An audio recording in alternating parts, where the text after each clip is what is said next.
வணக்கம் live Chennai viewers. தொடர்ந்து 16 மணி நேரம் விடாமல் கட்டப்பட்டு ஜெட் வேகத்தில் தயாராகி வரும் சென்னை மதுரவாயல் 2 அடுக்கு மேம்பால திட்டத்தின் பணிகள் எப்பொழுது முடிவடையும்? பிரம்மாண்டமான இந்த 2 அடுக்கு மேம்பாலம் எப்பொழுது சென்னையில் பயன்பாட்டிற்கு வரும்?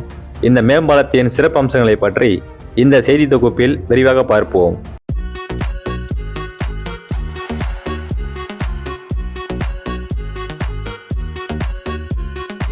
சென்னை துறைமுகம் முதல் மதுரவாயல் வரையிலான ஈரடுக்கு மேம்பாலம் ரூபாய் 3570 கோடி முதல் ரூபாய் 5770 கோடி வரையிலான மதிப்பில் கட்டப்பட்டு வருகிறது. சுமார் 21 கிலோமீட்டர் நீளமுடைய இந்த திட்டம் நகரின் போக்குவரத்து நெரிசலை குறைக்கும் வகையில் 2 தளங்களை கொண்டுள்ளதாக கட்டப்பட்டு வருகிறது. மேல்தளம் துறைமுக சரக்கு வாகனங்களுக்காக பிரத்யேகமாக அமைக்கப்படும் 6 வழி சாலை. இது துறைமுகம் வரை தொடர்கிறது. கீழ்த்தளம் சாதாரண உள்ளூர் வாகனங்கள் மற்றும் பொதுமக்களின் பயன்பாட்டிற்காக அமைக்கப்படும் 4 வழி சாலை. மதுரவாயல் முதல் கோயம்பேடு வரை ஒற்றை தளம் மட்டுமே இருக்கும். உள்ளூர் வாகனங்கள் மற்றும் பொதுமக்கள் பயன்பாட்டிற்காக முதல் அடுக்கில் மொத்தம் 13 இடங்களில் சாய்தளங்கள், அதாவது 7 ஏறும் வழிகள் மற்றும் 6 இறங்கும் வழிகள் அமைக்கப்படுகின்றன.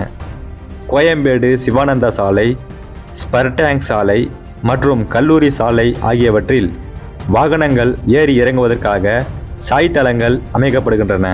சிவானந்தா சாலை மற்றும் கல்லூரி சாலை ஆகிய 2 இடங்களில் மேம்பாலத்தில் நுழைவதற்கும், காமராஜர் சாலை, ஸ்பர்டேங் சாலை உள்பட 2 இடங்களில் வெளியேறுவதற்கும் பிரத்யேகமான பாதைகள் அமைக்கப்படுகின்றன. இந்த மேம்பாலம் சென்னை துறைமுகம் கதவு எண் 10 நேப்பியர் பாலம் அருகில் தொடங்கி கூவம் ஆற்றின் கரையோரமாக பயணித்து கோயம்பேடு வழியாக மதுரவாயல் சந்திப்பில் முடிவடைகிறது. துறைமுகம் முதல் கோயம்பேடு வரை கூவம் ஆற்றின் போக்கை பின்பற்றி ஈரடுக்கு பாலமாக அமைகிறது. கோயம்பேடு முதல் மதுரவாயல் வரை பூந்தமல்லி நெடுஞ்சாலையின் நடுப்பகுதியில் ஒற்றை அடுக்கு பாலமாக இந்த மேம்பாலம் தொடர்கிறது. சென்னை துறைமுகத்திற்கு செல்லும் கனரக சரக்கு வாகனங்கள் மேல்தளத்தில் நேரடியாக செல்வதால் நகருக்குள் போக்குவரத்து நெரிசல் முற்றிலுமாக குறையும். நகரின் மைய பகுதியிலிருந்து கோயம்பேடு அல்லது மதுரவாயல் நோக்கி செல்லும் உள்ளூர் வாகனங்கள் சிக்னல்கள் இல்லாத கீழ்த்தளத்தை பயன்படுத்தி சில நிமிடங்களில் இலக்கை அடையலாம்.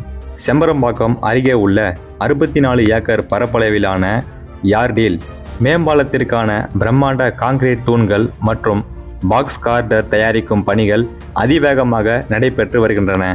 கடந்த மே மாதம் முடிக்க திட்டமிடப்பட்டிருந்த இந்த பணிகள் பருவமழை உள்ளிட்ட இயற்கை சீற்றங்களால் சற்றே தாமதமானது. தற்போது தினமும் பகலில் 5 மணி நேரம், இரவில் 6 மணி நேரம் என மொத்தம் 11 மணி நேரம் தீவிரமாக மேம்பால பணிகள் நடந்து வந்தன. தற்பொழுது நாள் ஒன்றுக்கு 16 மணி நேரம் உயர்த்தி பணிகளை விரைவுபடுத்தி திட்டமிடப்பட்டு உள்ளது. முதல் அடுக்குக்கான கார்டர்களை பொருத்தும் பணி தற்பொழுது தொடங்கியுள்ளது. மொத்தம் 21 கிலோமீட்டர் நீளம் கொண்ட இந்த மேம்பாலத்தின் 15 கிலோமீட்டர் பகுதி கூவம் ஆற்றின் வழியே செல்கிறது. இந்த மேம்பாலத்தின் பணிகள் அனைத்தும் நவம்பர் 2027க்குள் முடிக்க திட்டமிடப்பட்டுள்ளது.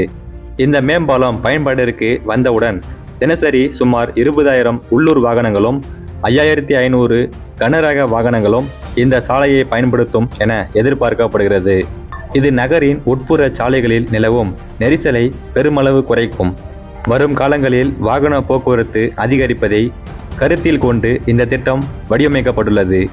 2047ஆம் ஆண்டிற்குள் இந்த உயர்மட்ட சாலையில் பயணிக்கும் உள்ளூர் வாகனங்களின் எண்ணிக்கை தினசரி 52,080ஆகவும் உயரும் என கணக்கிடப்பட்டுள்ளது. 2047ஆம் ஆண்டிற்குள் சென்னை துறைமுகத்தின் சரக்கு கையாளுதல் திறன் ஆண்டுக்கு 200 மில்லியன் டன்களை எட்டும் எனவும் இந்த கணக்கெடுப்பில் தெரிய வந்துள்ளது. ஆகையால் இந்த ஈரடுக்கு மேம்பால சாலை சென்னைக்கு மிகப்பெரிய வரப்பிரசாதமாக அமையும் என்பதில் எந்த ஒரு சந்தேகமும் இல்லை.